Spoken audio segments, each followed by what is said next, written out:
Hey everyone, welcome back. Today in this video, I would like to share with you guys my impression about 3 new earbuds from 3 different makers around the world. Before I get into the review, I would just like to say that I took inspiration from Mr. Paul Wasabi in his reviewing presentation. I've printed out the main ideas of what my review is gonna be, so that I wouldn't digress or go all over the place when doing this review. So Paul, thank you, and I hope you don't mind about it. Alright, let's get into it. So during this review, I've mainly used the Chord Mojo and the DC04 Pro as my main sources. These are some of my testing tracks, so I will put it into the description down below. So earbuds. Why am I doing review of 3 different earbuds at the same time? Well, first is that since these, other than the King Dragon, are touring units, I don't have its accessories, so reviewing one earbuds may be a little bit too short. And two, by doing this, I hope that it can help you guys visualize on how one would sound relatively to another. The first one that I would like to share is the Rikubuds Saber 3. So this is made by Mr. Rikubuds, a fellow reviewer, but he mainly makes earbuds nowadays. So these earbuds use his proprietary shell that he printed out himself. It's called the RG39. This shell is very comfortable, like way above all the other shells that I've used before. So tonally wise, with the stock high density white foam, it has an L-shaped tuning where the bass is very boosted, but the mids and treble is very neutral.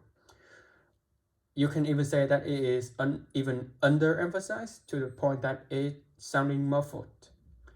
So, but with the low density foam, like you see here, it still sounds like an L-shaped, but this time it is more balanced. Like the upper mids and the treble has more pop this time. So it is my preferred choice to listen with the Saber 3. About the bass, the Saber 3 has great bass. I think it has great subbass extension. I think the shell also has something to do with it.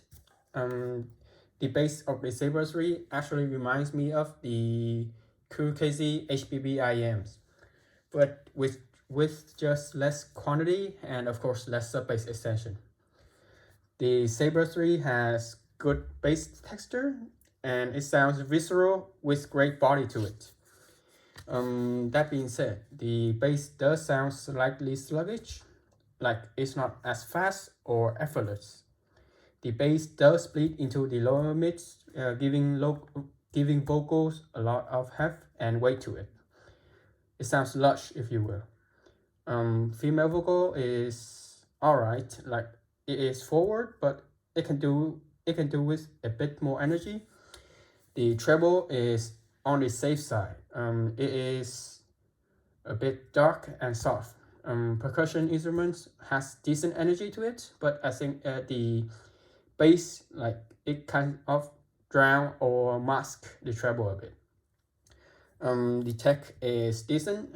It has average width, but with good depth due to the bass. It doesn't have much height to it, so it feels a bit 2D to me. It also doesn't have great micro dynamics. The overall tuning of it reminds me of the Longyao Yingman 600 ohm 2.0 version. One thing I would like to note is that if with mid volume or not as high volume, the bass sounds great. But if I turn up the volume too much, a little bit too much, like near high volume, around 79 or 80 dB, the bass does sound a little bit distorted. So overall, if you are looking for a fairly relaxed earbuds with a healthy bass bump, I think the Saber 3 is suitable for you. Next is the Kobe Audio Hades. It is the earbuds that comes from Kobe, a DIYer coming from the Philippines. This is a 600 ohm version. It has a metal bell shell, as you can see here. So I have this adapter on so that I can use it with the Mojo. Tonally wise, it has a warm neutral tonality.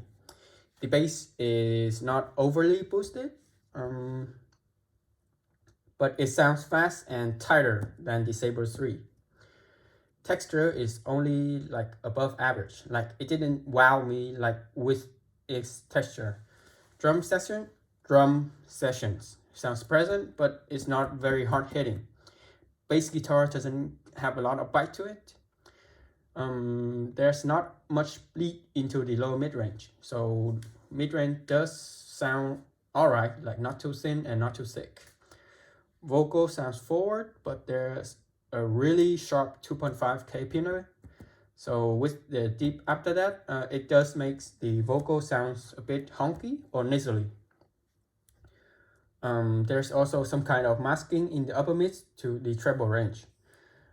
I say this because I felt like there's some details like that goes missing compared to the other more well-done earbuds or IEMs that I've heard before. The Hades does have a decent treble, but it doesn't sound very airy, like it's lacking some shimmering or sparkle there. But it also doesn't sound too dark. The Saber 3, in comparison, has a darker treble. Technical performance wise, I think the Hades is only around average for an earbuds. It has a decent width, but not much height. Separation is only decent, I think. The dynamics, like I said, it is missing some details here and there, but I can't exactly pinpoint where it is.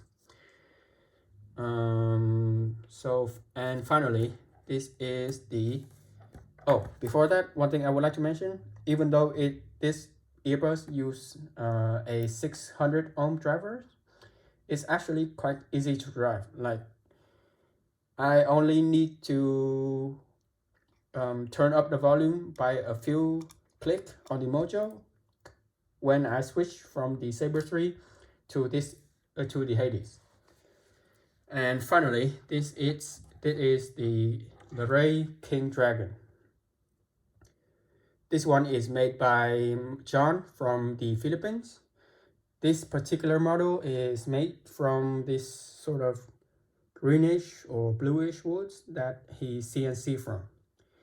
The cable is just a cheap cable from K-Bear. So I can just describe this earbuds as a worse TGX ear totem. So like the totem, if you take it down a notch or two from the tonality and the tech, I would get the King Dragon. So in my ranking list, I rank the totem as S+, so this would be like around A-, like the bottom of it. The King Dragon has a neutral tonality, but with a slight warm blanket feeling to it, if you know what I mean. So it sounds very much like the totem. The bass is just north of neutral, but it is not as deep and way less body than the Saber 3. The bass texture sounds less tight than the totem. Vocal is actually decent, but there's not a lot of energy over the upper mids. Since the bass and the treble are not too boosted above neutral, the mids can actually shine through it. But like I said, there's not much boosted over the upper mids compared to the lower mids. So it's kind of like the opposite of the Harman target, if you know what I mean. The treble is also on the soft side. So compared to the totem, it sounds less refined with less detail overall. The whole tonality of the King Dragon is very safe, like nothing offensive, but nothing pops about it.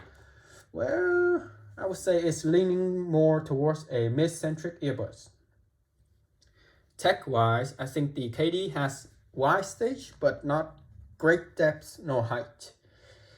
Dynamic is only subpar level. Like when I listen to the King Dragon and the Totem side by side, which sadly I don't have it right now, the micro dynamics of the KD were noticeably inferior to the Totem.